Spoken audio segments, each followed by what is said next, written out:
திமுக வந்து ஒரு வலிமையான கூட்டணி அமைச்சிட்டோம்னு சொல்லிட்டு ரொம்ப சந்தோஷப்பட்டிருக்கிற டைம்ல அவங்க எண்ணத்தில் மண்ணள்ளி போடுற மாதிரி இப்ப பிரச்சனை ஓடிட்டு இருக்கு. அவங்க தேமுதிகன்ற ஒரு கட்சி விஜயகாந்த் காட்டி காட்டி காட்டி ஒரு எம்பி சீட் வாங்கிட்டாங்க.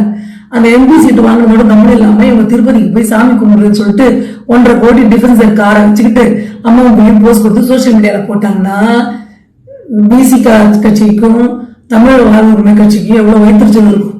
அந்த தலைவர்கள் சும்மா இருப்பாங்களா சொல்லுங்க?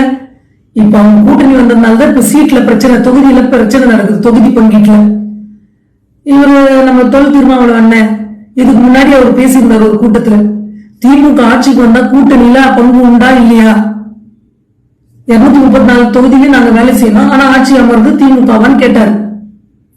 இன்னைக்கு அவர் என்ன சொல்றாரு, தொகுதியெல்லாம் முக்கியம் இல்ல, கொள்கை தான் எங்களுக்கு, கொள்கையில உறுதியா இருக்கிறோம். சரி, கொள்கையில உறுதியா இருக்கிற நீங்க 234 தொகுதியில தனியா நிக்கலாம் இல்லையா? உங்க கொள்கை சிறுத்தைகளுக்கு எல்லாம் எவ்வளவு தொகுதி கிடைக்கும் சொல்லுங்க? இதுல வேற அவர் சொல்றாரு பிசிக்கு வலிமை பெற்று கூடாதுன்னு நினைக்கிறாங்களா? யார் அப்படி நினைக்கிறாங்க சொல்லுங்க? யார் அப்படி நினைக்கிறாங்கன்றத சொல்லுங்க. திமுகவும் திகவும் இரட்டை குழல் துப்பாக்கி, 3வது குழலா நாங்க இருப்போம் பிசிகா அப்படின்னு சொல்லிட்டு நீங்க திமுக முட்டு கொடுத்தீங்கல்ல, அப்படிதான் உங்களுக்கு நடக்கும். நீங்க தான் உங்க கொள்கை என்ன, அடங்குமாறு அத்துமீறு கூட்டணி வச்சு வெளியில வந்துருங்க, அவ்வளவுதான், சிம்பிள். அதுக்கப்புறம் பாத்தீங்கன்னா தமிழக வாழ் உரிமை கட்சி தலைவர் வேல்முருகன் என்ன அவர் என்ன சொல்றாரு, அவருக்கும் இதே மாதிரி சீட்டு தொகுதி பிரச்சனை, 2 தொகுதி கொடுக்கலன்னு என்ன சொல்றாரு, 5 வருஷம் இந்த ஆட்சி நடந்திருக்குமோ வாய் திறக்காத மனுஷன் இப்ப சீட்டு கிடைக்கலன்னா என்ன சொல்றாரு, அவங்க தமிழக அமைச்சர்கள் வந்தெல்லாம் என்னென்ன தவறு செய்தாங்களோ அதெல்லாம் நான் சொல்லிடுவேன், பட்டியலிடுவேன்றாரு. புள்ளி ஒருத்தோட சொல்வாராம். எப்படி இருக்கு பாருங்க. அப்போ உங்களுக்கு 2 சீட்டு கொடுத்திருந்தாங்கன்னா இந்நேரம் வாய திறக்க மாட்டேன், திமுக அமைச்சர்கள் செய்த தவறுகளை சொல்ல மாட்டேன். அப்ப உங்களுக்கு என்ன மக்கள் நலன் அக்கறை இருக்கு?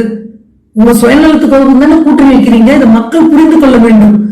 இதே வேல்முருகன் அண்ணன் வாயாலதான் பேசினாரு சட்டசபை கூட்டத்தோட முடிவு டைம்ல, கருணாநிதியுடைய சாதனையை முறியடிப்போம். ஏன்னா கருணாநிதி ஆட்சியில இருக்கும்போது 5 வருஷத்தை பூர்த்தி செய்வாரை தவிர அடுத்து ஆட்சிக்கு வர முடியாது, அடுத்த அதிமுக தான் வரும்.